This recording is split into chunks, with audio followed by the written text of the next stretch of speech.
afternoon everybody. It's now Tuesday. I'm still topping. I'm in the last field now.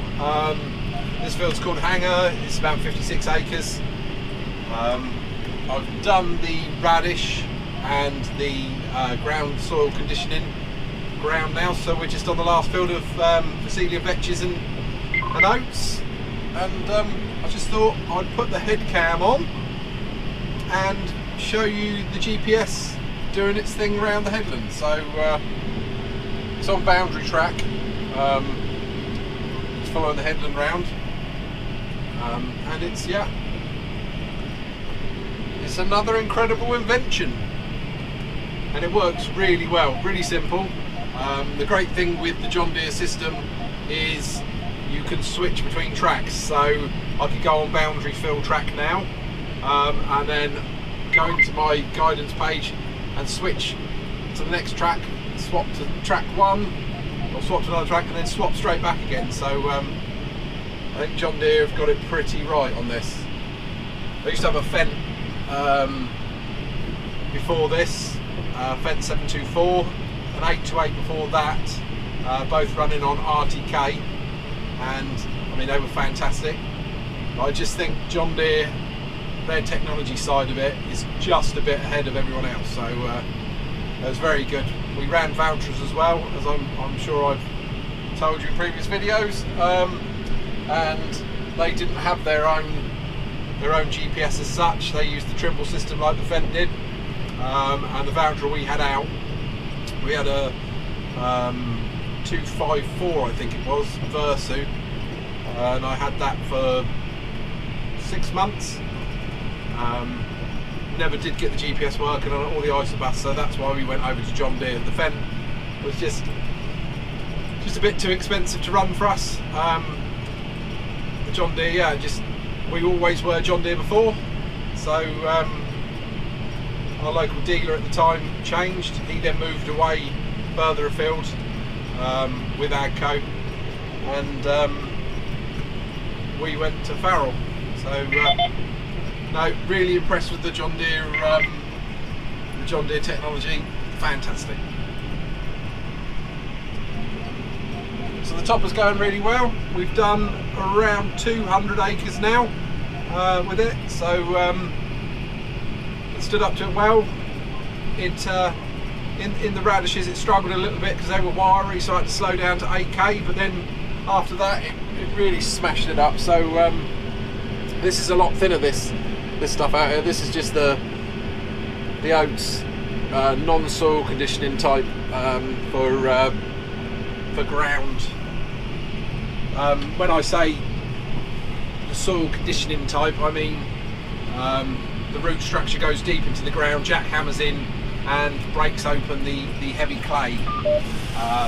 For this down here didn't need that mix, so we just drilled a heavier rate of oats, Phacelia and vetches. So you've probably had enough of me talking about green covers for now, so I will stop there. So yesterday, Monday, we went down to the barn down at Garston and took the rest of the roof off of that, loaded it into the asbestos skip.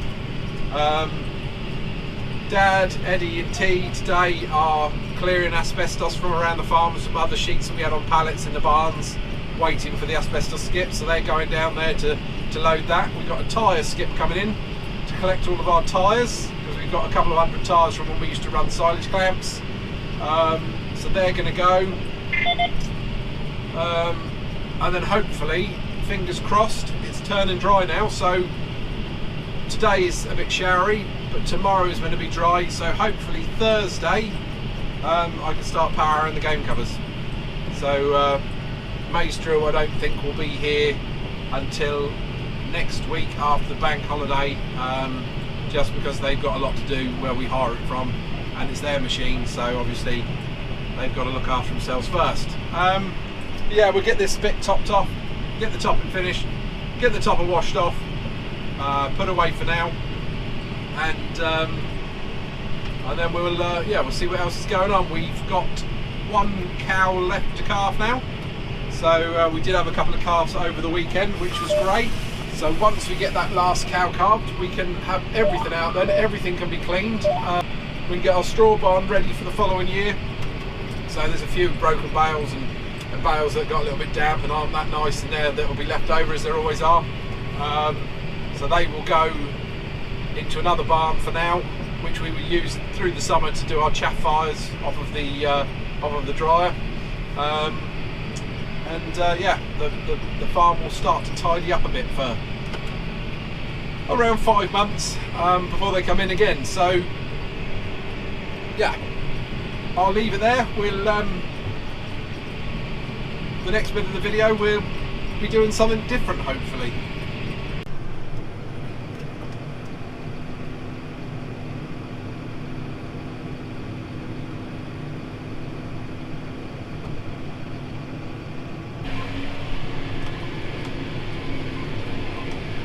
Afternoon everybody, so it's now Thursday and we are off of the topper and we're on the Kockerling. So we're knocking some of this ground down that is going into maize, and we're now up in the biggest one of our game covers here. This is about 2 hectares, this game cover, up on top of Park Hill, which looks over the village, and to be fair, the views up here are pretty good. But yeah, we're just knocking it over with the Kockerling, opening it up a little bit because we've had all that rain just recently, and we will be power harrowing it probably tomorrow because it's drying pretty fast, to be fair. But yeah, we're taking out all our wheel marks that we put in when we put the DAP and the nitrogen sulphur on, and yeah, get it knocked over now, dry it out a bit, power harrow it, and then hopefully the maize drill will be ready next week, but I'm not sure. So those are the fields over there on the other side, the down that you can see with the digger in. Those are the ones we topped.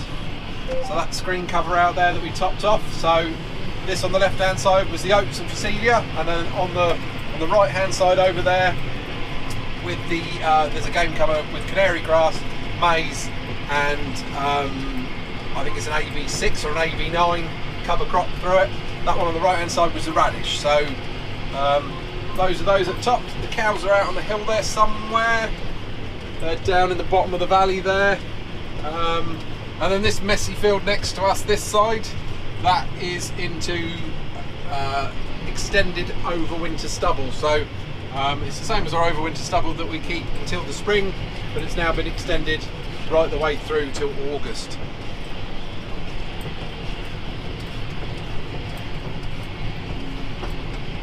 So this was ploughed back when it was rock hard, before we had any of the rain. So it's a little bit rough, but the old Kockerling is, well, it makes a cracking job of knocking it all down level and really sorted out. So I'll get rid of all them pig furrows and really tidy it up, and then it'll be through with the power harrow probably once, I'm hoping. Because of the moisture in the ground, we shouldn't have to battle it like we have done in the past. And yeah, once through the power harrow, and then it can just sit there then until the drill's ready. So it's gonna, as soon as it goes in the ground, I think it's really gonna take off. So we grow about 70 acres of maize here, just under, just primarily for pheasants, and that's all on top of the downland. So for the drives in the bottom, there's another one out there on the down there where the cows are, and yeah, just dotted around all over the place.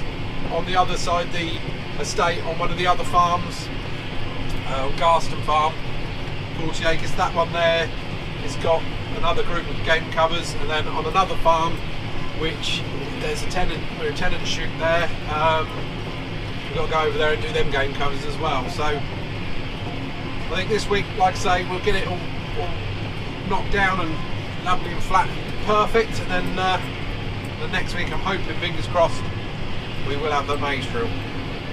The barley's looking pretty well out there. That's the spring barley, that's RGT Planet. That's looking pretty good, to be fair. So that should have gone into wheat. It never went into wheat in the autumn, and that's a spring barley following a crop of spring linseed last year. So it's looking, yeah, it's not looking too bad at all. It's tilled really well, and now it's had that bit of moisture and it's washed all that nitrogen in. It's looking pretty good. Afternoon everyone, it's now Friday afternoon. We are now on the Power Harrow, so we knocked these down here with the Kockerling yesterday, as you saw, and they are drying out at an incredible rate, so we're going to knock them over today with the Power Harrow, and I think we'll probably go over these again. Well, we definitely will go over these again, probably leave them until after the bank holiday weekend, and then we'll have another go over them just to try and break up some of the heavier areas. As I'm sure some of you are aware, most cane covers or green covers or anything like that usually goes on the poor bit of the field, which doesn't grow very good wheat or any arable crops, and yeah, this is no exception. This area up here, there's a pond just there inside the pheasant pen, so it's pretty rough. So we've already done a couple of game covers before I started recording. This is a new to us Power Harrow. It's not brand new, it's a reconditioned Power Harrow from Andy Guest. It's 2009. There are markers and A-frame to go with our Power Harrow combination drill, but the actual Kuhn Power Harrow is a reconditioned one. So it's not his first outing. We did a little bit of grass seed with it the other day. And some grass tracks, but other than that, yeah, it's its first proper little workout, and it's yeah, seems to be all right at the moment, which is good. Our old one, the packer on the back, was absolutely worn out to nothing, and all of the trough inside had it, so it's time to get a new one.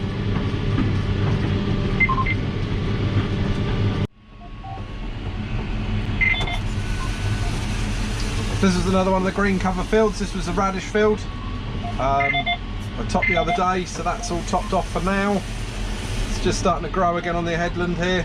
Quite a lot of mayweed in it, so I'm guessing we'll probably spray that off in the next couple of weeks.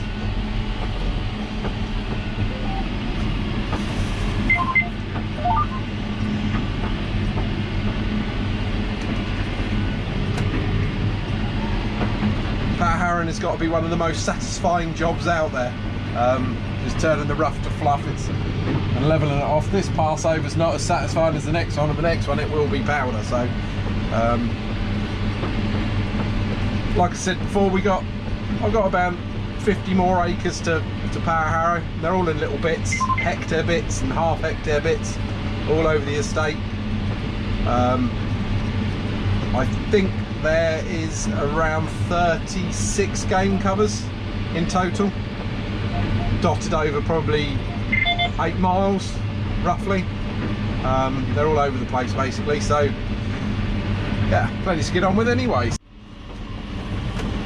I'll only do a short power harrow video today on the end of this, because it's probably becoming quite a long video. You're probably all quite bored if there's any of you still there watching. Probably not. Most of you are probably left already. If you are still there, if you can leave me a comment and a like and a subscribe, that would be great. That's still very knobbly in the middle bit here, but they won't break up until that dries a little bit more, so I'll give it a couple of days drying, because it's still ever so wet. There's a couple of bits that I couldn't even go over with the Kockerling because I would have got stuck, so yeah, I'll give it a bit more drying. It's not going to bake out now, which is great, because the clods are small enough to bust up on the next pass, and yeah, we'll get that smashed down probably on Tuesday next week, and hopefully Wednesday we'll pick the maize drill up. So I'm going to leave the video here for this week. Next week's video will probably be power harrowing and maize drilling. So yeah, thanks ever so much to everybody that's subscribed this week. You're helping the channel grow, which is amazing. But if you haven't already subscribed, hit the like button, give me a thumbs up and leave me a comment. It'd be much appreciated. So thanks a lot everybody, I'll see you next week.